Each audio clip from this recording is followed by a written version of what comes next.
All right. Well, good evening. I am glad you are here for the midweek study, and I'm glad you're watching at home for the midweek study. This is a really good one. I was just telling the crew that's here that last week, we only managed to get through 12 verses of chapter 23. So tonight, our goal is a chapter and a half. So, you might want to buckle up.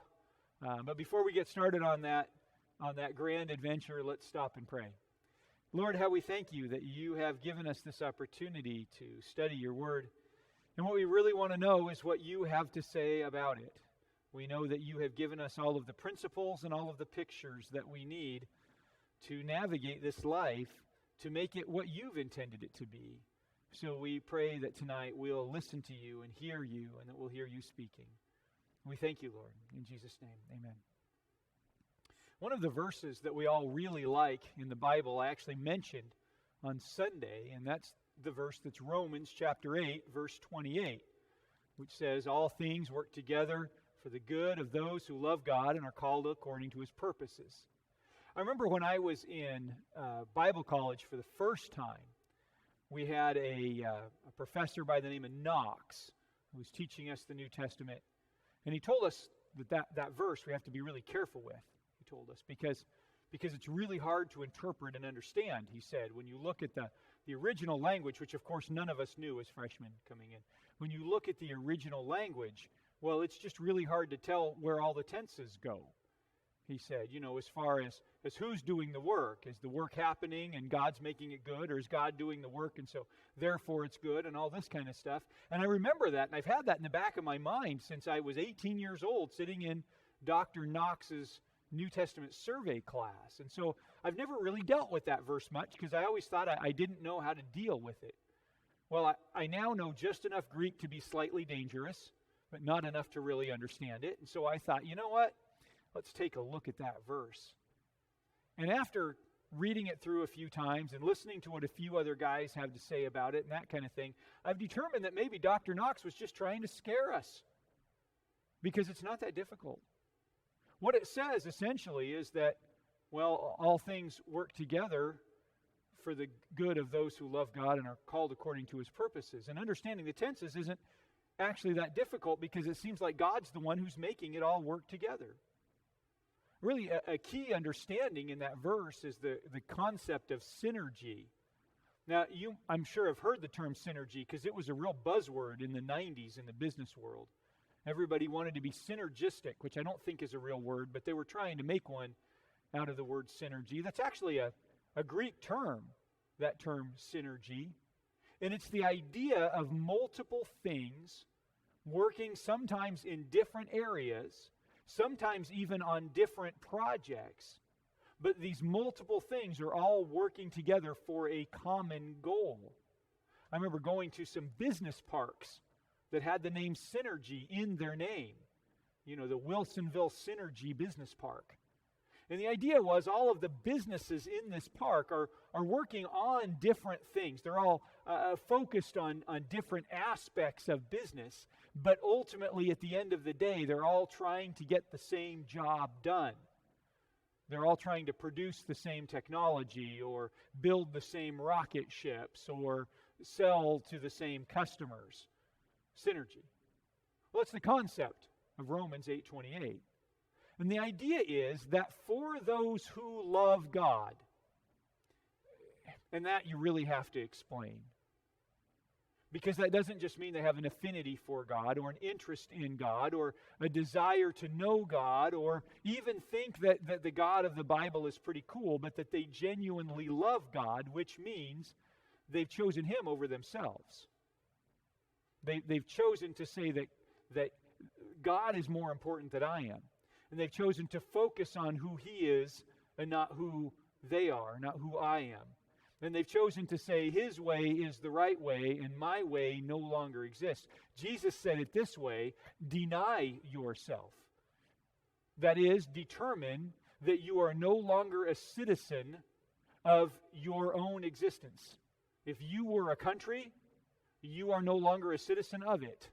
Deny yourself. You once were the king of that country, but you have chosen to get down off that throne, walk away, and sign a treatise saying that you no longer have anything to do with that country. You're absolved of it. Deny yourself, and instead come over to his kingdom and bow before him and say, I might have been a king in the old country, but I'm a servant in the new country. And I don't even dwell in that I don't have anything to do with that old country anymore. I have turned away from that citizenship.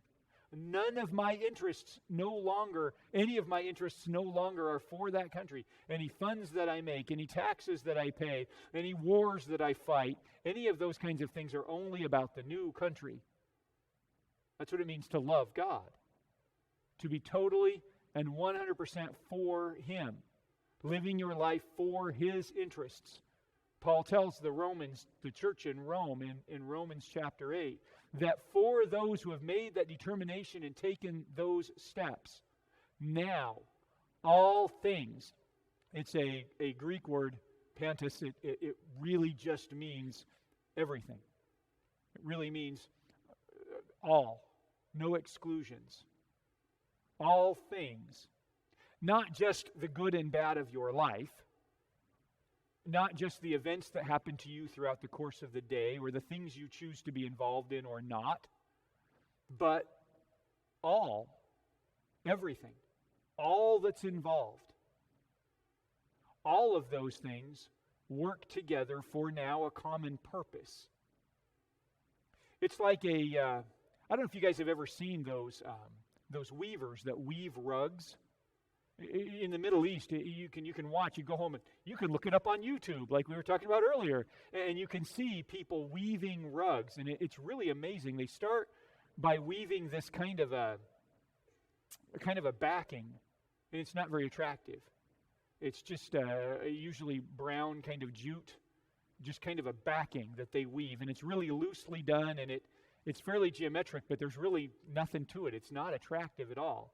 But then, once that's done, they start selecting different yarns of different lengths and colors and textures and start weaving those into the backing, and the carpet starts to come to life. And it becomes beautiful as they weave these things together. What this verse is saying is there's a common purpose. That's the backing. That's what's going to happen.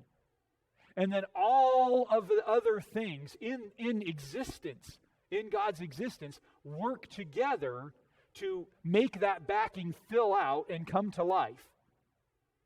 And that's your life. So when you have turned your purposes over, no longer do you have a purpose.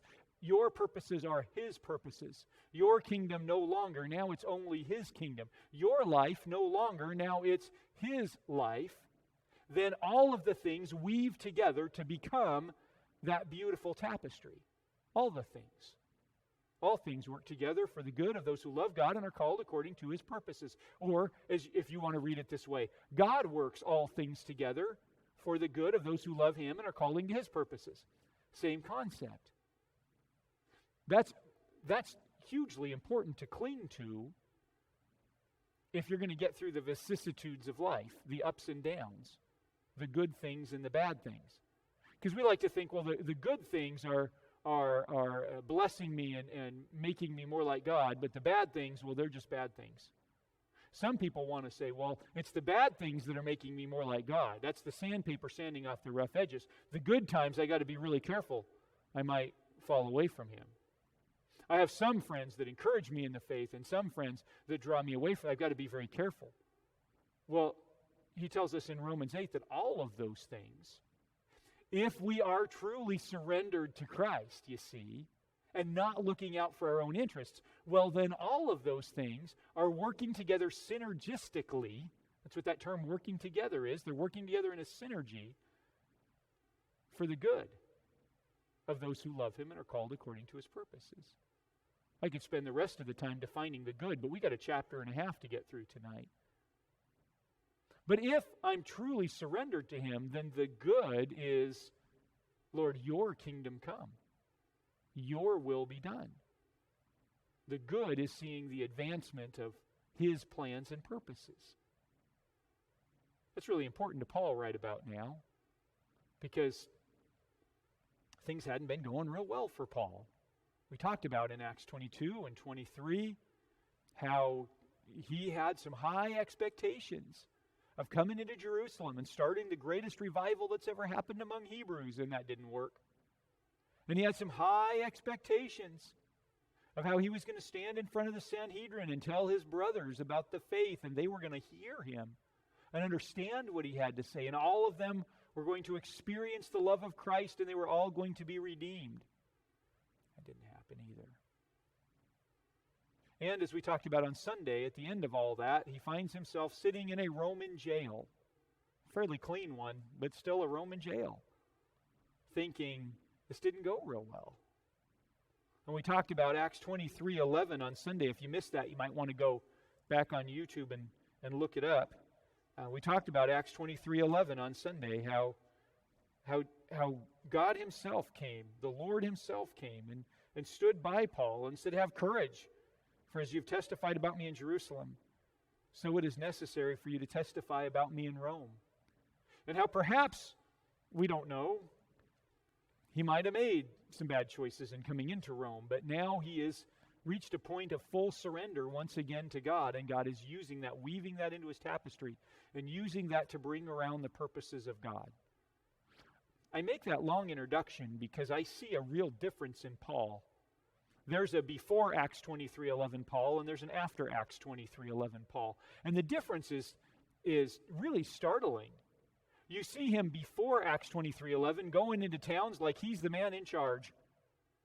And he's going to make some stuff happen, and everybody just line up behind Paul the apostle. And then after Acts 23:11, you can even see it in his writings, the difference between books like Romans that we were just talking about, and books like Philippians.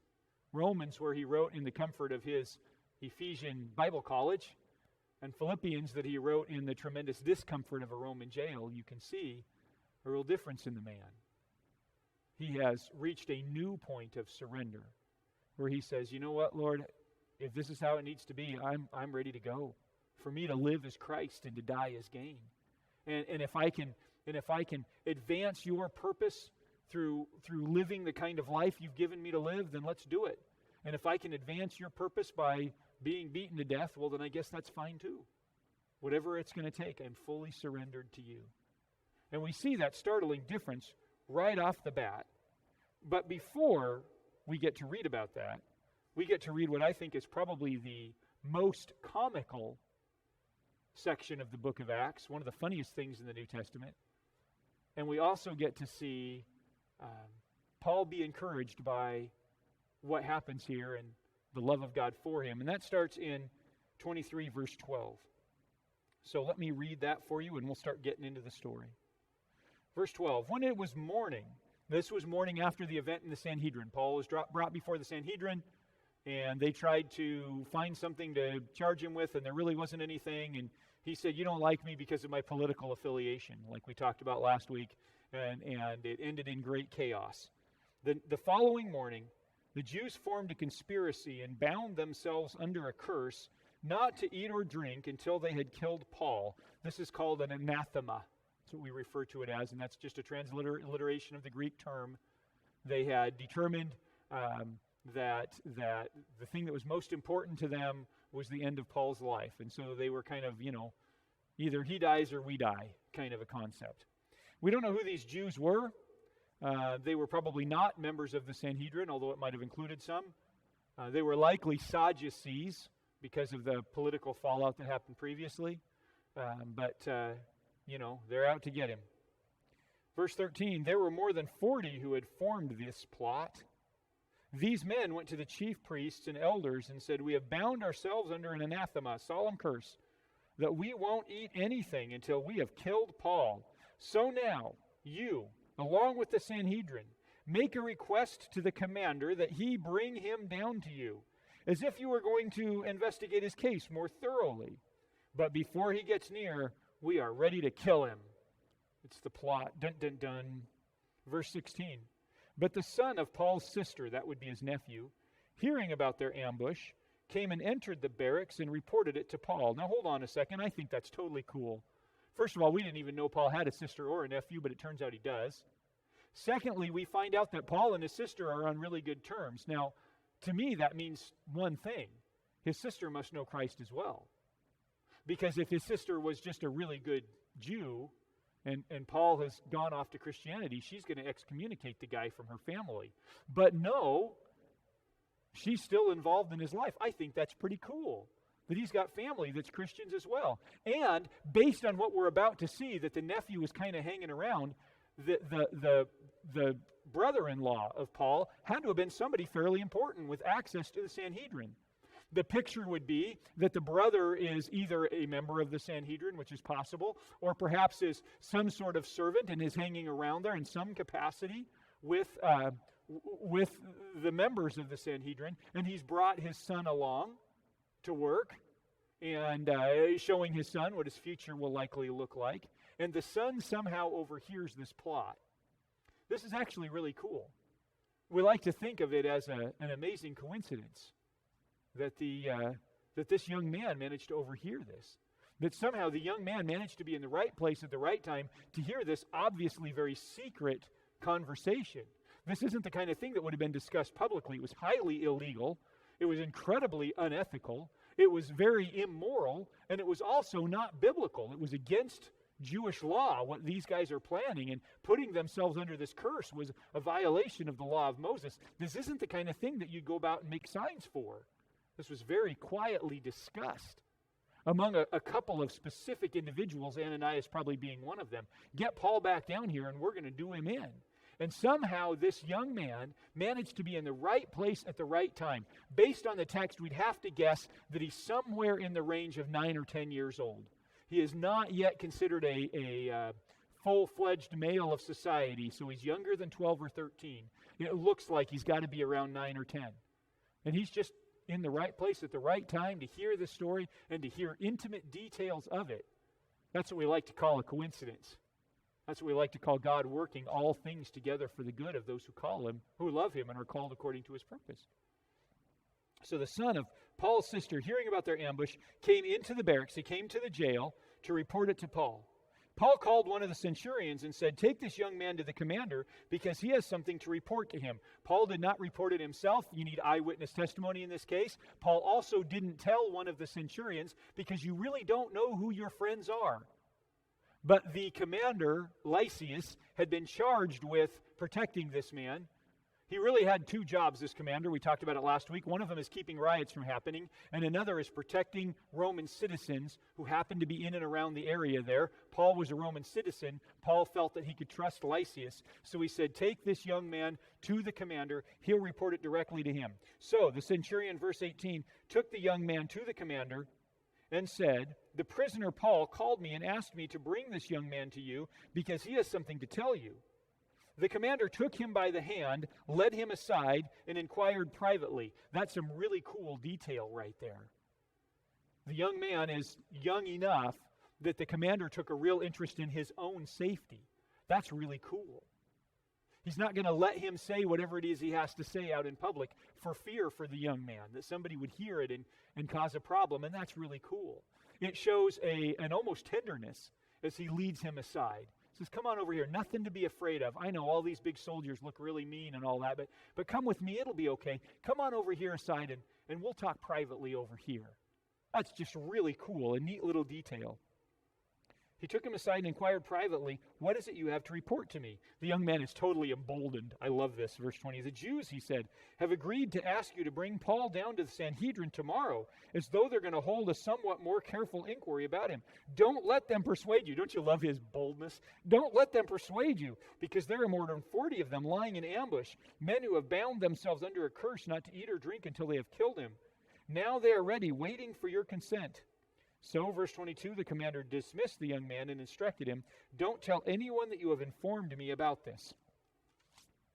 Verse 23, he summoned two of his centurions and said, "Get 200 soldiers ready with 70 cavalry and 200 spearsmen to go to Caesarea at 9 tonight. Also provide mounts for Paul to ride and bring him safely to Felix the governor." Now think about this for a moment. You're one of these 40 men lying in ambush. You're going to take Paul's life in the morning. That evening, a very large group of soldiers leaves with him. Just think about the group here.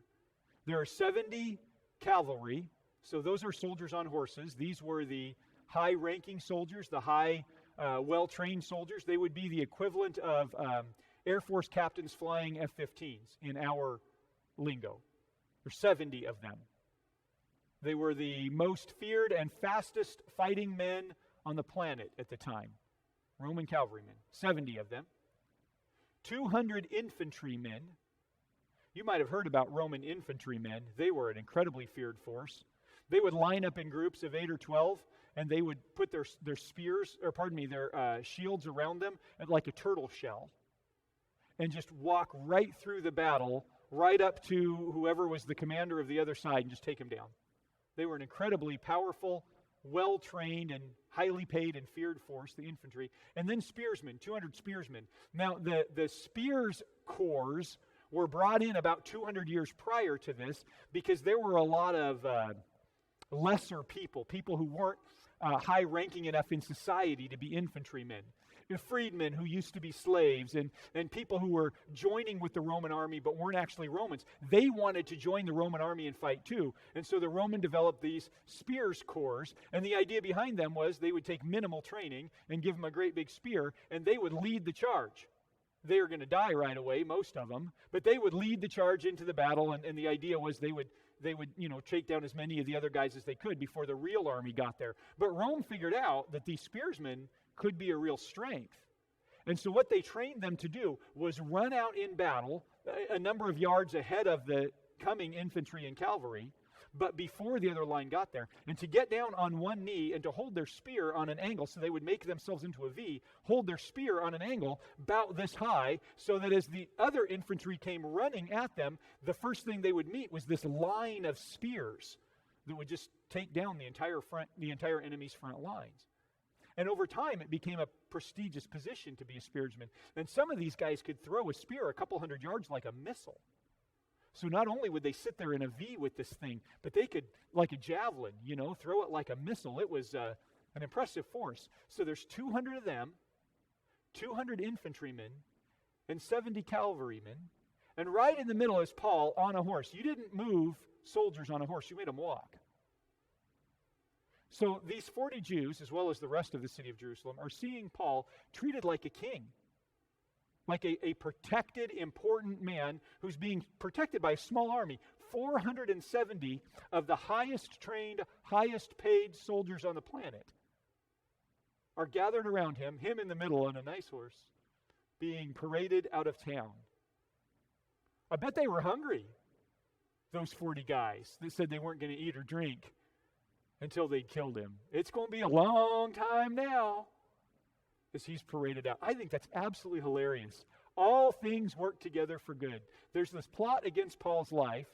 Paul's a little concerned about it, and God makes it into something absolutely fantastic. You remember a number of chapters ago, Gamaliel, Paul's teacher, is talking to the Sanhedrin about the apostles. They've been brought before the Sanhedrin in Acts 5, and they've been told not to speak any longer in this name, and the Sanhedrin is ready to try and kill him, and Gamaliel stands up and says, listen, guys, let's just think about this for a moment. Before you do something you really regret, let's just think about this for a moment, he said. You can do whatever you want with these men. But if it's true that they're carrying a message from God, it's not going to work out very well. He says, quote, you'll find yourself fighting against God. And he tells them, you do what you want with them, but just know that if it's true that they really are messengers from God, it's going to backfire against you so bad. And so the Sanhedrin agreed that maybe they should not try to make a public example out of these guys. Look what happened right here. They're going to make a public example out of Paul.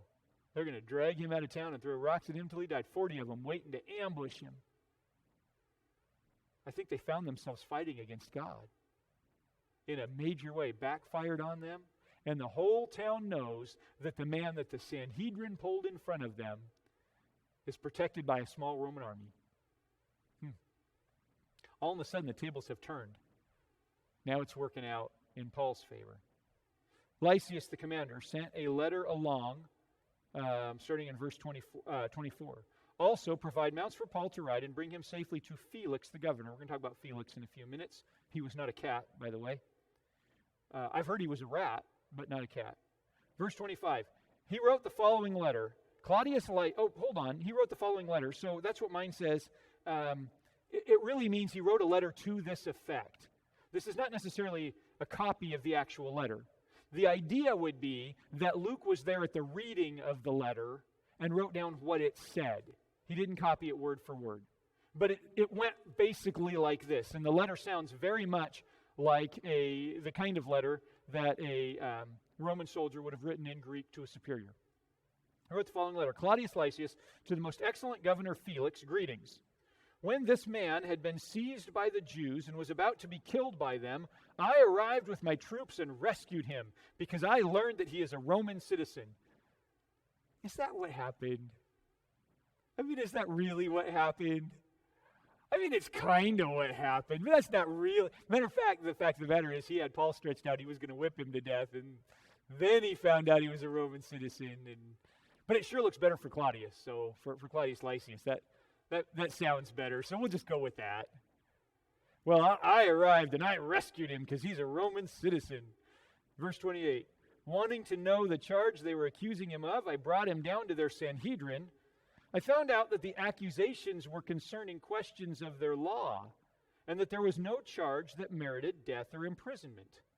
When I was informed there was a plot against the man, I sent him to you right away. I also ordered his accusers to state their case against him in your presence. The rest of that letter is exactly what's happened here. Claudius Lysias has determined that Paul is too hot to handle. And he's going to send him to the governor in Caesarea, get him out of the Jewish city and into a Roman city, and away from the Jewish courts and into the Roman courts. And he's right. There was nothing Paul was being accused of that was an acceptable problem to a Roman. And even the things he was being accused of, questions of their law and stuff, didn't seem to be charges worth condemnation. He's exactly right. So he has done the wise thing, I think. I applaud Claudius Lysias. And I want to stop and make a statement. I know I stop and make too many of them. I want to stop and make a statement here. There's something about this little section that just really excites me. The modern historians will tell you that the four Gospels and the book of Acts aren't good history, they'll say. And I don't mean like the really good modern historians. I mean like the ones that work at Yale and Princeton. They'll tell you, this stuff they were just stories and legends. I mean, at one time they'll say there really was a Jesus, we know that, and he really did some great stuff, but it couldn't be all these miracles and things because that stuff doesn't really happen. And there's no way that Jesus would have said that he was God or even the Son of God. No. See, what happened was after he was killed, his followers got together and made up these stories, you see. They embellished them. Like Paul Bunyan. I mean, sure, he was a big guy and cut down some trees, but there's no way he was that big. But over time, we tell the story again and again until Paul Bunyan goes from being maybe 7 feet tall to 90 feet tall. That kind of thing. And I'm sure he had a really nice dog, but it wasn't a blue ox. But over time, the dog gets bigger and bigger and bigger until eventually he's an ox. Those kinds of things. And that's what happened, they'll say. They'll say, there's no way that any of this could be true. They'll say it was written well after these days. It was written maybe 200 years at the earliest. Now, parentheses, we actually have fragments of the Gospel of Mark that are dated within 25 years of the execution of Christ now. So, I mean, we have hard scientific evidence backing up the fact that these books were written a long time ago. And also, end of parentheses, this is part of it right here. No, we haven't found the copy of this letter. It might not even exist. But the fact that Claudius Lysias is presented in such a positive form is really interesting. Throughout the Gospels and the book of Acts, and even on into many of the letters, whenever we see a Roman soldier, he's presented in a positive light, at best in a neutral light. But generally, he's presented in a positive light, even knowing that it was the Roman soldiers who whipped Jesus and hung him on the cross. The Romans are still presented positively here, and that's a big deal. Because as we're going to read here in just a couple minutes, we can date this exact happening. 58 was the year. We can date it 2 years before the end of Felix's reign, so we can date it really well. Well, we know what happened at Jerusalem in AD 70. In AD 66, the Jews decided against serving Rome and started a rebellion that ended with the city of Jerusalem being completely burned to the ground. After that, after the events of AD 70, where 100,000 Jews were killed on one day and 200,000 were killed within the weeks that followed, after those days, the Romans were no longer recorded in any kind of positive light by anyone Jewish. We have documents to prove the date. And Caesar Nero, you might have heard about a little fire in AD 64 in the city of Rome, where the entire stinking city burned down.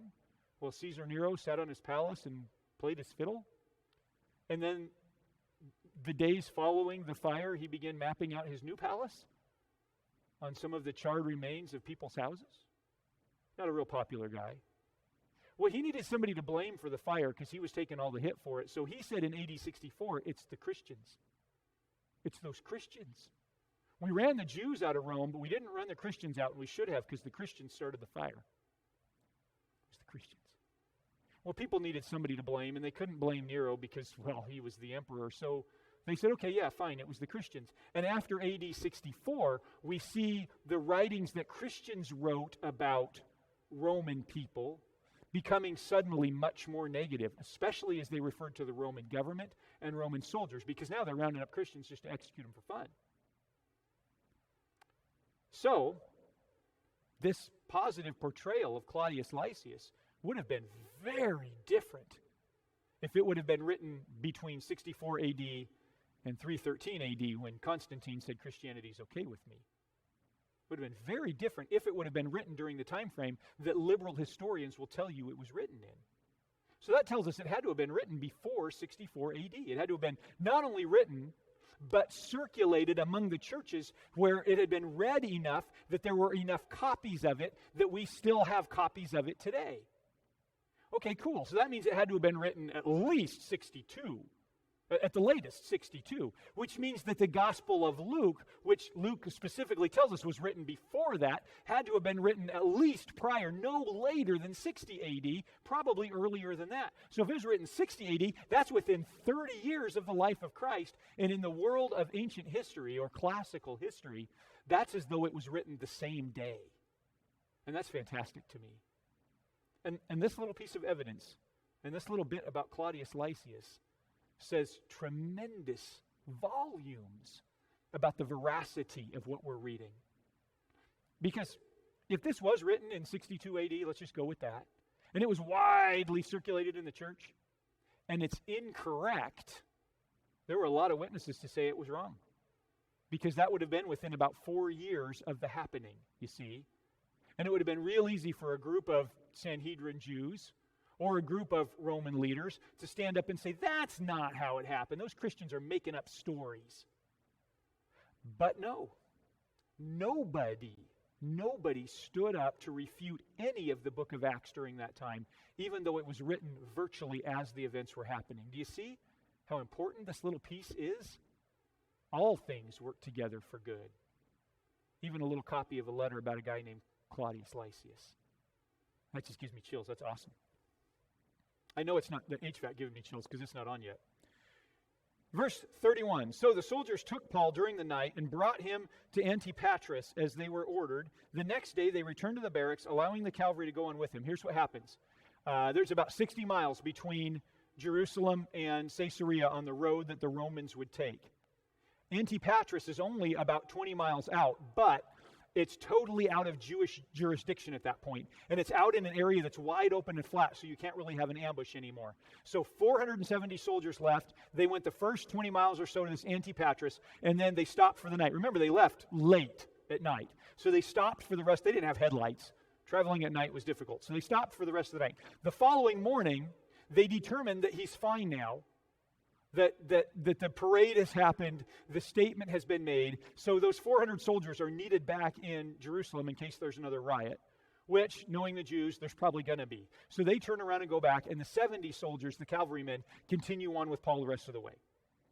Well, when these men entered Caesarea and delivered the letter to the governor, they also presented Paul to him. After he, that's the governor, read it, he asked what province he was from.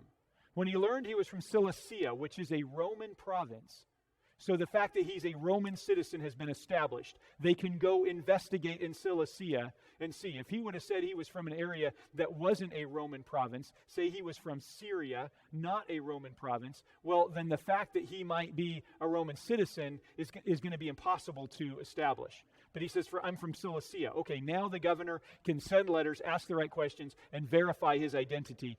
For Paul to say, I'm from Cilicia and not be would have been a death sentence, you see?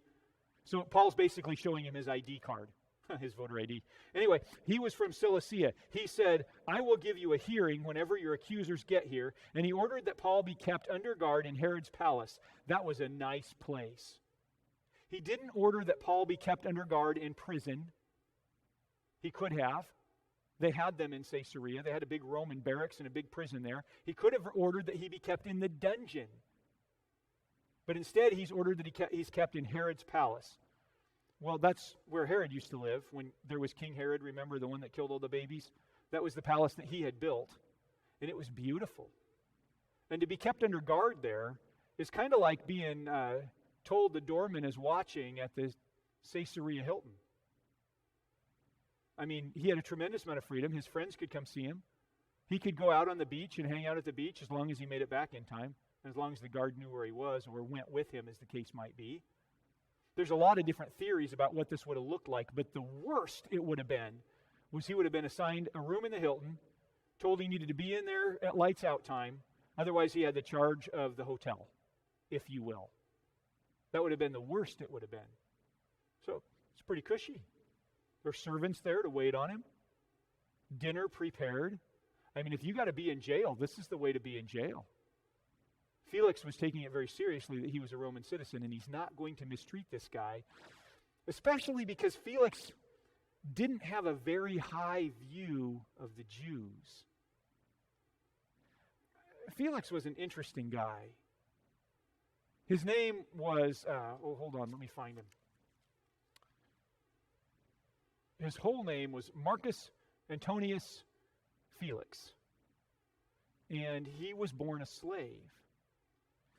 Now, we're not entirely sure about his parentage, but it seems as though he is a son, or at the very least descendant, of a man you know of named Marcus Antonius, or you'd call him Mark Antony.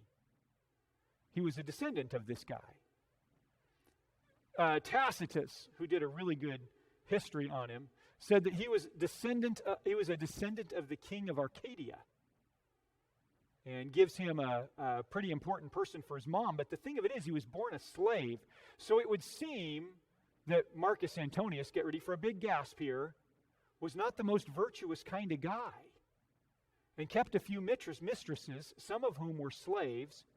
And when Marcus Antonius Festus was born, he was not prepared to receive him as his son, because he didn't want to admit that he'd been fooling around with a slave.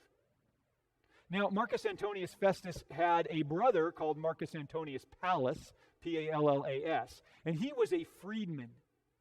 So apparently Mark Antony at some point acknowledged Pallas.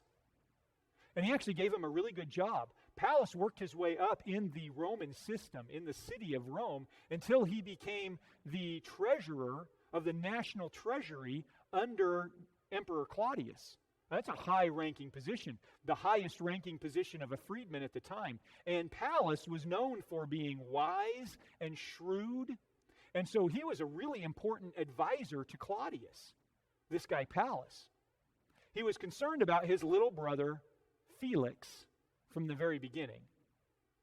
And Felix, whose name was Happy, Felix means happy, apparently was not happy. He was being, kept as a slave, which was a regular social construct in those days. It didn't mean that he was whipped and mistreated, but he might have been. At any rate, he was a slave, the lowest form in Roman society, and his brother didn't want him to remain that way, but Mark Antony hadn't done anything about it, so Pallas determined that he would. Pallas, like I say, had a lot of influence over Claudius, the emperor, and Claudius was looking for what do you call him? Not a governor,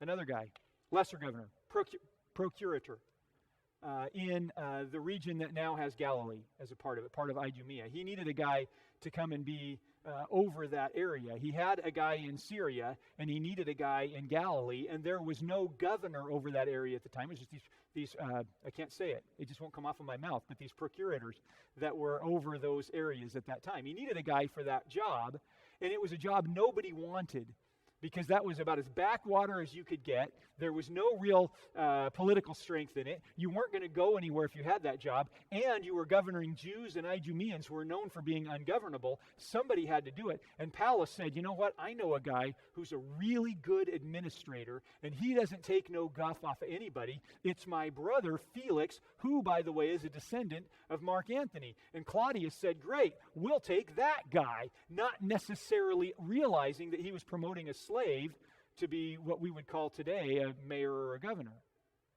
So he promoted him and brought him in, and he's the only slave that we know of in all of Roman history that got promoted like that. So he got promoted to that position, and he worked it for a while, but he didn't get along with the guy who's the procurator of Syria. They didn't get along at all, and so he decided to start a war with him. You weren't supposed to do that. That wasn't acceptable, but he decided that he was going to start a war with him. Tacitus, I got this great quote from Tacitus. He says, in the practice of all kinds of lust, crime, and cruelty, he, that's Felix, executed the prerogatives of a king with the spirit of a slave. He executed the prerogatives of a king, thought he could do anything he wanted to with the spirit of the slave, always out to get the big guy. Steal from the rich. That was the way that he acted. So he started a war with this other guy because he wanted his territory. And he was so smart about it that the other guy got blamed for it. The other guy got recalled to Rome and got in trouble, and Felix got promoted again to be governor of the whole area. He was known for being lewd and licentious. He was known for, you can imagine, he was a slave, and now the world is at his fingertips. He took advantage of everything he could. He was not a particularly nice guy. We'll talk a little bit more about him in a bit. Verse 24. 5 days later, Ananias the high priest came down with some elders and a lawyer named Tertullus. Now listen, that is the wildest thing you've read so far in the book of Acts. Ananias, who called himself the high priest, as well as some others, some of the elders, descended from Jerusalem. That's what it literally says. They descended from Jerusalem. Jerusalem was higher in elevation, and they felt Jerusalem was the highest point on the earth as far as its level of importance. They didn't leave Jerusalem.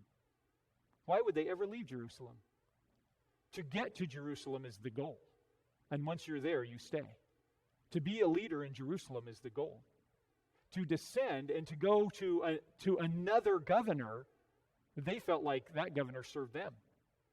They shouldn't have to go in his place. Plus, they went into his palace of authority. That made them ceremonially unclean. They went into a Gentile's house, as it were.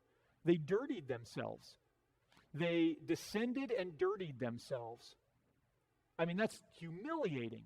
Not only that, the trip between Jerusalem and Caesarea was a pretty grueling trip at the time. I understand. I've never done it, obviously, but I understand even to go by car is not the easiest thing at the moment. But it was really grueling then. And Ananias was 80 years old, if we're dating this correctly at that time. And 80-year-olds now are strong and virile. 80-year-olds then there wasn't much left of them. Yes, sir.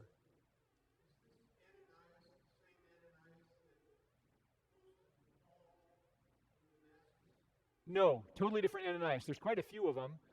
This Ananias, we talked about him, was it last week? Or the week before? I talked quite a bit about who he was and where. Was it last week? Week before? Okay. He's also not the Ananias that Jesus faced. And Ananias wasn't actually his name, it was Ananias. But we kind of anglicize it. But no, he is a guy who was very politically minded and religiously didn't care. I'll show you how to get those links. And by the way, if you're at home and you want the links to anything that you've missed, just send me an email. I'll show you how to get the links for the study where we talked about him. And then last week, I talked quite a bit about the politics surrounding this situation, and I found it to be very interesting, but I figured you all thought it was really boring. But then I was talking to some folks that watch online that don't come, and I was over at their house, and I was talking to them, and they said, oh, that was fantastic. So apparently it was pretty good. So you'll want to check that out. No, Ananias, who called himself the high priest but actually wasn't, the fact that he left Jerusalem and came and did this tells us a lot.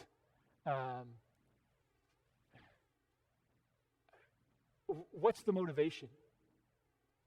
What's the motivation? Why do they care? You know, I'll bet since Ananias returned to Jerusalem in 53 AD after being forced to go to Rome, I'll bet he hadn't been out of Jerusalem once the whole time. Why did they care about Paul? What power did he have over them that they cared so much that he himself would come? Listen, they're going to present charges. We'll talk about them here in a minute. There's nothing to charge him with. They charge him with three things, and only one of them is a valid concern, and they can't prove it. There's nothing. It would be like them coming all the way to court to charge him with being mean to them and saying unkind things and getting a parking ticket. There's nothing. And even the stuff they say they can't prove. Why was it so important to him? I thought of a few reasons. Maybe jealousy. Maybe because he was, Christianity was getting a big following and they weren't. Maybe they had some genuine concern over the religious state of Jerusalem, but I don't think so. Maybe it was just politics because, Paul had cried out like we talked about last week. I mean, Paul played politics hard before the Sanhedrin. He purposefully pitched politics, and maybe they didn't like that. It's possible. But would that warrant? I mean, this seriously could have taken Ananias' life, this trip. Would it be that important? Why were they so angry and so filled with hate? And then I thought about my favorite John Wesley quote. I've told it to you many times. John Wesley's talking about reading a book called Taylor's Rules and Exercise of Holy Living and Dying, and he says, this was in 1725. In reading several parts of this book, I was exceedingly affected. That part in particular, which relates to the purity of intention. Instantly, I resolved to dedicate all my life to God, all my thoughts and words and actions, being thoroughly convinced there was no medium, but that every part of my life, and not some only, must either be a sacrifice to God or to myself, that is, in effect, to the devil, he said. Can any serious person doubt of this or find a medium between serving God and serving the devil? Now listen, if that don't convict you, then you ain't breathing. He says everything you do, everything you think, everything you do, every action that you take, you're either serving God with that or you're not serving God with that. And if you're not serving God with that, you're serving yourself. And if you're serving yourself, let's flip back to Genesis 3 real quick, and you'll find out, you're serving the devil. If you are not advancing the cause of God, then you are advancing the cause of the devil, John Wesley says. I hate reading it because it's incredibly convicting, but it's incredibly true. God works all things for the good of those who are called according, of those who love him and are called according to his purpose. God works all those things for the good. When they've surrendered to him, like we talked about at the very beginning, when they're fully surrendered to him, he works it all for the good. So what if they're not fully surrendered to him? Then what's happening with all things around them? Well, I think it would be safe to say that, they're trying to advance their own agenda, which means they're advancing the devil's agenda. That would be safe to say. Jesus tells us very clearly that things like hate and lies come from the father of lies himself and the father of hate himself, the devil. Why did they hate Paul so much? Because they were pursuing their own agenda. And if they're pursuing their own agenda, they're pursuing the agenda of the devil. And if they're pursuing his agenda, he's going to allow them all the hate he can pack into them. That's all I can figure. There's no other reason for these guys to make this trip except that they had been deeply empowered by the father of hate himself. Now, I don't want you to turn this into a political statement, but I want you to think about something that's happening right now in Canada. Over the course of the last couple of months, I'm not sure the exact amount because the media is not making it very clear, but the best count I can get is 48 churches have been burned to the ground. Some of these churches are Catholic churches. A couple of the churches were Episcopal churches. And the rest of them are just a real big mix of evangelical churches. Like there's no real rhyme or reason to it. Now, the Canadian media, when this first happened, 4 churches were burned and one of them was Catholic. And they said, well, it's the indigenous people. And they're angry at the churches. And the reason they're angry is because there's been evidence found about these schools for indigenous children that happened in the 19th century. And there's evidence that children died there, and so the indigenous people are angry. The indigenous people came out and said, listen, what happened in the past happened in the past, all right, guys? That's not what should have happened. We all can agree on that. However, we don't act that way. That's not what we do. Matter of fact, one indigenous leader said, whoever's burning these churches clearly has no respect for elders and ancestors, because elders and ancestors built these buildings, and we don't act that way. But they continued to push this concept that this was at the hands of the media, continued to push this concept that this was at the hands of the indigenous people. The premier of Canada came out and said, oh, well, essentially, you can look it up. He came out and said, well, that really kind of stinks, doesn't it? Huh, too bad. I mean, you can't blame them, can you? He said. You can't blame them, can you? I mean, they're upset, and they got every right to be upset, so, that's too bad. And he didn't do anything about it until facing intense pressure from people saying, is it your job to protect communities, so maybe you should do something about this? And even then, he really didn't take a lot of actions. One of his chief advisors, now listen, I looked for this quote to get the person's exact name so that if you asked, I could tell you right, but it's gone, of course. One of his chief advisors on Twitter posted the statement, "Let them burn," she said. "Let them burn." And indicated with further statement that she felt that the best thing that could happen to Canada is if all the churches burned down. Where in the world does that come from? That people who go to church in the 21st century, which are known as some of the most harmless and helpful people in society, the most benevolent, the people that keep communities together. I mean, that's just factual information, especially in Canada, where they don't have various charitable organizations in every corner like we do here.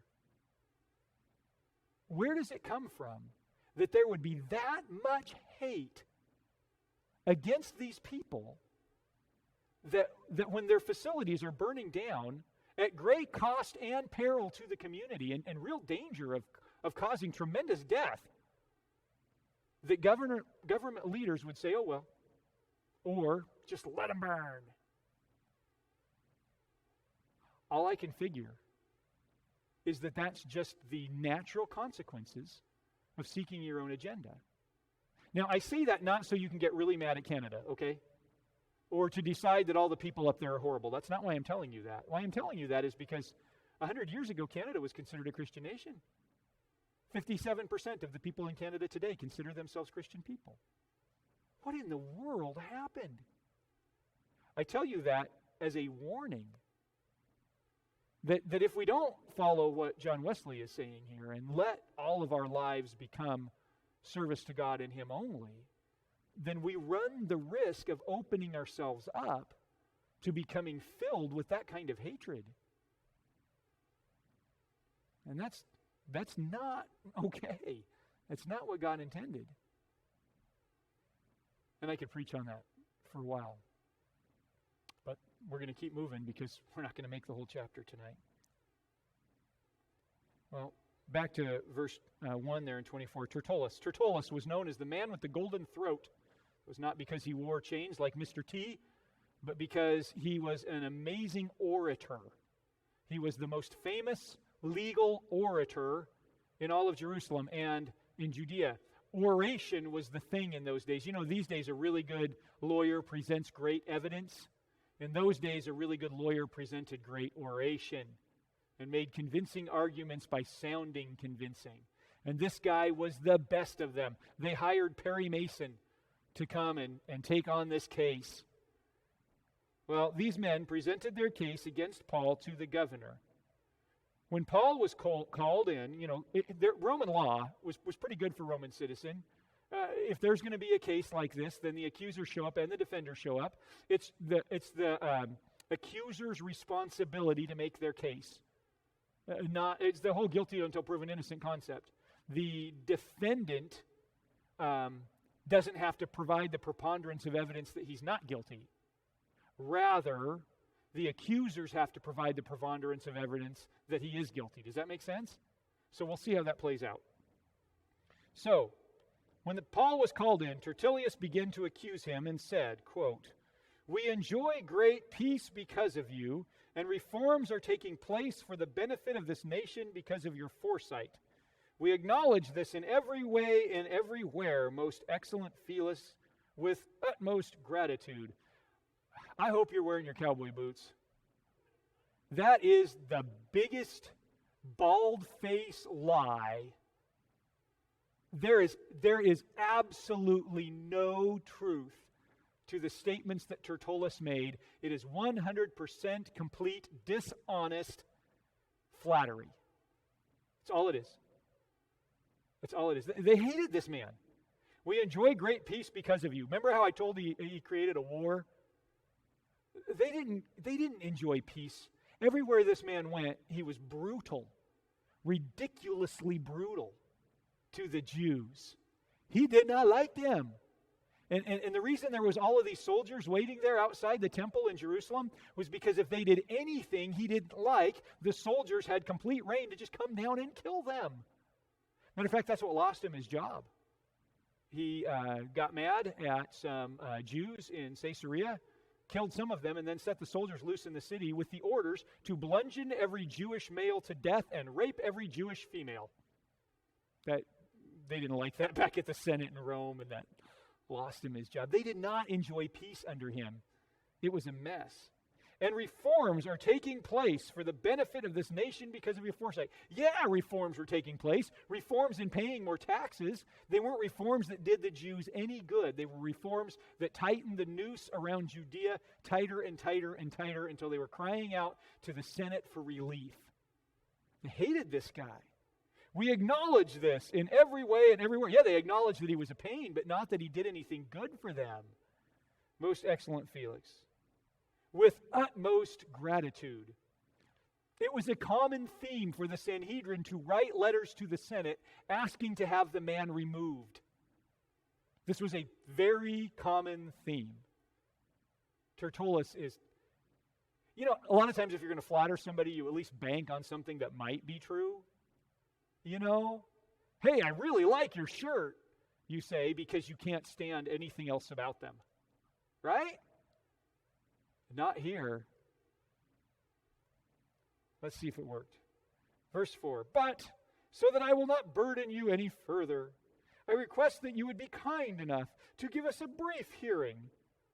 Now, here are the charges. "We have found this man to be a plague or a pest." It's charge number 1. "An agitator among the Jews throughout the Roman world." That's charge number 2. "A ringleader of the sect of the Nazarenes." Charge number 3, "He even tried to desecrate the temple, and so we apprehended him. We have found him to be a plague and agitator among the Jews." Okay, so this is something they could verify. If he has been agitating the Jews throughout the entire Roman world, they could verify that. They could go back and ask what happened in Ephesus and Philippi when he was either run out of town or thrown in jail. They could verify that and maybe pull some level of truth out of it. Here's the thing. In every one of those situations, Paul was considered innocent and freed. So if they went to Philippi and say, "We understand there was a riot and Paul was involved," they say, "Yeah, but we found him to be not guilty. It was actually the cause of the Jewish synagogue." And if they went to Ephesus with the same thing, they would say, "Actually, we found the cause to be the Jewish synagogue." You see? A ringleader of the sect of the Nazarenes. That was a real slam. That was almost a curse word The Nazarenes were considered the lowest form of humanity, the people out of Nazareth to the Jews. And there was this sect that grew up out of them, and he's a ringleader. He's just not worth your time. He's every cuss word you can think of, is what he's trying to tell him. Number 6, the final accusation. He even tried to desecrate the temple. Now, that's the only accusation they've got that they might be able to stick. Because they said that he had come into the temple with some Gentiles. That was such a problem for the Jews, starting from Antiochus Epiphanes on, that the Jews had determined that they would kill on the spot anyone who was not a properly vetted Jewish male who tried to enter the temple, and anyone who was with him. So I'm not a properly vetted Jewish male, but let's say that Ken is, and he takes me into the temple. They can kill Ken and they can kill me on the spot. Now Rome came in and said, you can't do that. You're not allowed to kill people. They created such rioting about it that Rome said, okay, fine. You can kill people for that, but nothing else. Anybody else who needs to be killed, you got to try him before us. That's why they brought Jesus to Pilate to have him crucified, because they didn't have a right to do it themselves, you see. Stoning of Stephen was entirely illegal. But they had every right, legally, under Roman government and under their own law, that if somebody desecrated the temple by bringing a Gentile or an unclean Jew in, that they could be killed. And remember, when that riot happened a couple chapters ago, the reason all the people rioted is because they said Paul brought 4 men with him who were Greek into the temple. All they've got to do to prove this is present the 4 men. That's all they've got to do to prove it, is present 4 Gentile men to Felix and say, look, he brought these men into the temple, and have testimony that agrees with that, and Paul's a dead man. That's the one thing they've got. Verse 6, he even tried to desecrate the temple, and so we apprehended him. By examining him yourself, you'll be able to discern the truth about these charges against him. Oh, you know what? That skips a couple of verses in my book. But we apprehended him, and then it says, and we wanted to judge him according to our own law. But Lysias the commander came and took him from our hands with great force, commanding his accusers to come to you. So they're stating that they had it under complete control. Lysias came in and caused the problem. If Lysias hadn't come in and caused a problem, they would have put Paul on trial, dealt with him appropriately, everything would have been just fine, and they wouldn't have had to bother Felix. See, it's not our fault after all. It's Lysias the commander's fault. Otherwise, we wouldn't even be bothering you today. Which is obviously a bald-faced lie, because there was such a riot there that the army had to come and stop it. Verse 9, the Jews also joined in the attack, alleging that these things were true. We're going to have to stop there, unfortunately, because we've run out of time. But we'll restate those charges and get into Paul's defense next time. And we are going to talk this Sunday about what Paul did while he was there with them. We may talk about some of Paul's defense and about how he presented himself. And then next Wednesday we will finish that up. It's good stuff. But yes, if you have missed some of how Paul got into this position, it's horrendously intriguing to me. I really enjoy history, and it's very intriguing to me, the swirl of politics that put Paul in the middle of this. And you'll see it really doesn't have anything to do with Paul. It has everything to do with politics. So I didn't even intend that, but that was a pretty good one. All right, let's pray. Thank you, Lord, that you have given us so much. Thank you that you protect us and lead us. Thank you, Lord, that we can surrender ourselves to you and lie in your hands and know, oh Lord, that you have it all together, and that you are doing all things, and that you are causing all things to happen to good for those who love you and are called according to your purpose. We thank you, Lord. In Jesus' name, amen. Amen. Good night.